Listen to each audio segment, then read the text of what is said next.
Hi all. As you already know, differentiation is complicated. There are a lot of moving parts that educators must consider in order to use this practice effectively.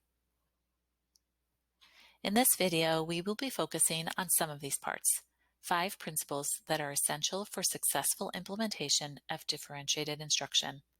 In addition, we'll be asking you to connect these principles to specific strategies we've been using in D303. So be ready to share your ideas on how these principles look in action during the audience participation portions of this video. We will continue to draw on the work of Carol Ann Tomlinson for our study of differentiation. Her work has spanned decades and influenced much of the dialogue around differentiation. You are likely familiar with this graphic. Many of you created similar charts for the pre-assessment you did back in May.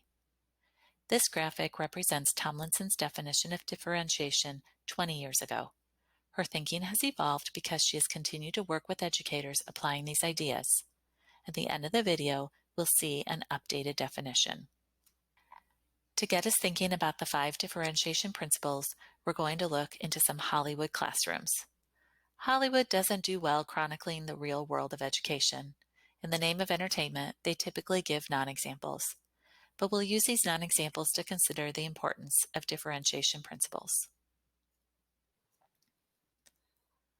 Our first non-example comes from the many classroom scenes with Professor Snape in the Harry Potter series. For much of the series, Snape is Harry's potions teacher. Harry is convinced that Professor Snape despises him. As a result, Harry is nervous in his class and fails to successfully create his assigned potions. Once, when Harry manages to finish a potion correctly, Snape overturns his cauldron so that Harry is unable to turn in his assignment. Harry has a lot of good reasons to believe that Professor Snape is not acting in his best interests. Later in the series, Snape is replaced by Professor Slughorn, and Harry finally experiences success in this subject. We don't have any Professor Snapes in our district, but this is a reminder about the connection of the classroom environment to student learning. With the goal of differentiation in mind, why are positive and supportive environments so important? The research on emotions and learning is decades long and conclusive. Abraham Maslow's work has helped us to understand that before learning can occur, basic needs, safety, and a sense of belonging must first be met. Our more updated trauma-informed practices show this work is more relevant than ever. In her book, Fulfilling the Promise of a Differentiated Classroom, Tomlinson said, "Emotions trump learning. If a child feels unsafe, threatened, or insecure, the brain blocks off the pathways to learning and attends to the more basic human needs instead. Until a student feels safe and valued, no learning, differentiated or not, will occur." Therefore, she has identified an environment that encourages and supports learning as one principle required for successful differentiation. There are many ways educators develop this environment. Tomlinson offers the following key words to help us plan and develop the environment the students need. Affirmation. Students need to know they are accepted and acceptable, in a place where they are listened to and acknowledged for their interests and perspectives. Contribution. Students need to know they make a difference by being a part of the classroom. They need to feel connected to others through mutual work and common goals. Power. We all seek power over our lives. Learners need to know how learning will be useful to them. They want to know what is expected of them and clear ways on how to achieve it. Purpose.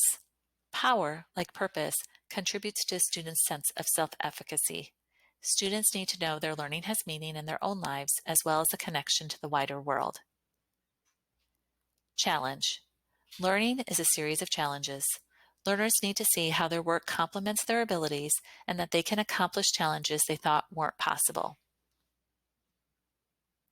What are specific ways that educators set up and sustain an encouraging and supportive environment? Morning meetings is one strategy that teachers use to build relationships between students, reflect on successes, and set collaborative goals. What other strategies are used in D303 classrooms for encouraging and supportive learning environments? Our next non-example comes from the Julia Roberts movie, Mona Lisa Smile. Roberts is a new art history college professor at Wellesley College in the 1950s. She's enthused and prepared for her first day of class, and it's a disaster. Turns out the snobby, but brilliant, East Coast girls all read their textbooks before classes began. Each question that Roberts asks is interrupted by the bored but correct answers of the students.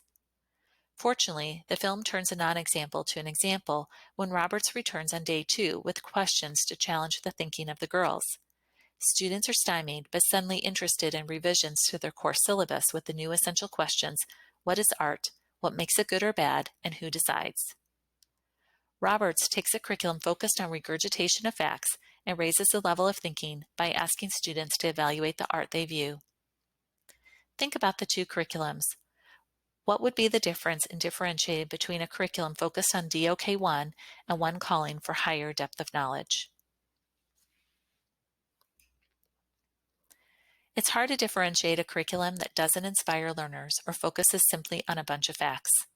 A curriculum that focuses on low levels of thinking, is unorganized, or is simply boring won't be accessible to students no matter what differentiated strategies might be used. Tomlinson says, curriculum must cultivate meaning making. It should be organized around categories, concepts, and governing principles. A meaningful curriculum is characterized by high interest and high relevance, and it taps into learners' feeling and experiences. Having a compelling quality curriculum is another required principle in a differentiated classroom. Fortunately, there are ways to ensure quality learning experiences for students. There are standards to study, different curriculum models to consider, and rich resources to review. Keeping in mind the questions, what do we want students to learn and be able to do, is another way to ensure a quality curriculum. In Mona Lisa Smile, Roberts raises the quality of the curriculum with the use of essential questions that not only promote higher levels of thinking, but help students make meaningful connections to the content. The use of essential questions is one strategy to improve the quality of a curriculum. What other strategies are used in D303 classrooms for ensuring quality curriculum? Our next non-example comes from Ferris Bueller's Day Off. Ben Stein, who is an economics professor in real life, portrays a teacher that perseveres through his lecture on supply-side economics to a fully disengaged classroom. There's a lot to unpack, but let's focus on the famous anyone moments. He seems to expect students might be able to supply answers to his prompts, yet no one can. Could formative assessment have provided him with the knowledge the students weren't yet ready for this lecture? Could he have planned a lesson to better match their learning progression? We see no differentiation as a part of this classroom practice. Of course, without knowing the needs of students, it's impossible to suggest how to differentiate. We understand that assessment is a critical part of differentiation, but is it simply to determine what students know and are able to do? Teachers need to know their students, their readiness, their interests, and their learning profile to differentiate effectively. They need to know when they are ready to progress in their learning. Teachers use both formal and informal assessment practices constantly to collect this information. So it's critical to collect this information and critical to use this information. As Tomlinson says, assessment is today's means of understanding how to modify tomorrow's instruction.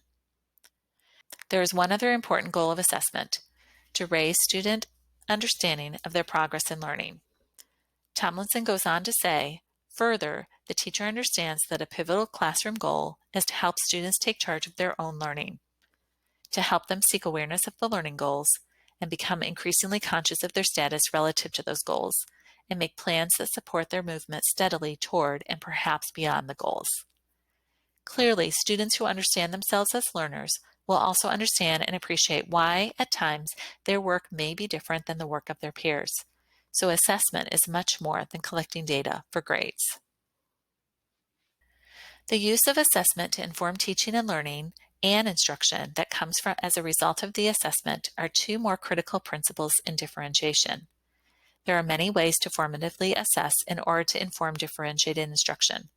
Whether creating formal formatives, such as an exit slip, or informal opportunities, such as with an observation checklist, educators need to be clear about the learning goal or the target and what defines learner success. One strategy to support both these principles is a readiness assessment. Unlike a pre-assessment, which tests how much students already know about an upcoming unit of study, a readiness assessment tests for prerequisite skills. Richmond math teachers started using readiness assessments in place of pre-assessments last year. Instead of testing for skills they were already certain students didn't have, they referenced the previous year's learning progression and identified key skills they wanted to make sure students did have. Prior to the unit, students were grouped to work on any prerequisite skills they found to be missing. What other strategies are used in D303 classrooms for assessments? Our final non-example from Hollywood is the 1990 film Kindergarten Cop. Arnold Schwarzenegger is a Los Angeles police detective who is working undercover to find and protect a witness. Events unfold and he finds himself substitute teaching in a kindergarten classroom. To no one's surprise, it does not go well at first. Though extreme, this is a reminder that classrooms vary in the implementation of classroom management practices. Consider what routines need to be in place to support instruction to be differentiated. We know that using routines and setting clear expectations is essential in all instruction. Tomlinson reminds, even in the positive and energetic healthy classroom, children need reminders about how to work and how to act. This is necessary to help them grow up to be emotionally and socially sound. In healthy classrooms, however, discipline problems are rarely cataclysmic because students gain attention and power in positive ways. Routines and expectations support students to become independent learners. This is required in the differentiated classroom. Therefore, without strong routines and clear expectations, differentiation will likely not be successful. Leading students by managing strong routines is the fifth and final principle in defining a differentiated classroom. We have many strategies identified through resources such as Capturing Kids' Hearts and CHAMPS, as well as in our own playbook, to establish positive and effective classroom routines. The commonality in all of these is to establish clear and predictable classroom routines. Most importantly, implementation of these routines should support student autonomy. Says Tomlinson, failure to ensure that students are becoming progressively more independent learners constitutes educational malpractice. One strategy that is often used as a starting point for classroom routines is a classroom agreement. The collaborative work on a classroom agreement helps students identify why routines and expectations are necessary for a joyful and purposeful learning community. What other strategies are used in D303 classrooms for establishing routines? We've reviewed 5 principles that need to be in place in order to provide differentiated instruction. We've already recognized that there's a lot of parts to differentiation, so where do these principles go? You can see a nod to some of these practices here. In earlier work, Tomlinson was already acknowledging that before thinking about content, product, and process, there were some guiding principles that teachers needed to address. In the second edition of The Differentiated Classroom, Tomlinson shows an evolution in her definition of differentiation. She states, "There's no patented formula for creating a differentiated classroom. Rather, effective differentiation is governed by a philosophy, a set of principles, and some pivotal instructional practices." This is reaffirming, as we're already identifying differentiation as a larger practice, anchored by a philosophy that's defined here. But for robust differentiation to occur, teachers must also implement the 5 principles we reviewed in this video before trying any instructional strategies. Here's an updated version of Tomlinson's definition for differentiation. It incorporates the philosophy, principles, and practices she has been evolving in her continued work with this practice. Each part of this definition is critical to ensuring successful differentiation. She begins by reminding us that differentiation is proactive planning. It is not reteaching, but rather a design to promote student success and learning from the start. She acknowledges there is a mindset, a philosophy, that educators must have as well. Next, we see the 5 principles that define a differentiation ecosystem. Without each of these 5 principles in place, there can be no differentiation. The familiar content, process, product, and readiness, interest, learning profile instructional guidelines are still present, but now we clearly see this is not the starting place for differentiation. I often find in my struggles in working on differentiation with my colleagues is a focus only on the bottom part of the chart, with pieces missing from the top. The other major change in Tomlinson's thinking is a shift in prominence of the list of specific strategies. In her year 2000 model, the eye is instantly drawn to the 3-column chart. Just grab one of the strategies listed and you're differentiating, right? In her later chart, strategies are no longer prominently displayed. There's a good reason for this change. Teachers got into the habit of believing some of the named strategies, such as jigsaw or independent study, was evidence of differentiation. A teacher implementing a jigsaw may have been differentiating or may not. It depended on whether all the pieces of differentiation were implemented prior. The good news is that any strategy can become a differentiation strategy when all parts of this practice are considered. We are not bound to a specific list. Differentiation is hard. It's also often misunderstood. By combining philosophy, principles, and instructional practices, you will be able to address the barriers to implement effective differentiation.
Of curriculum.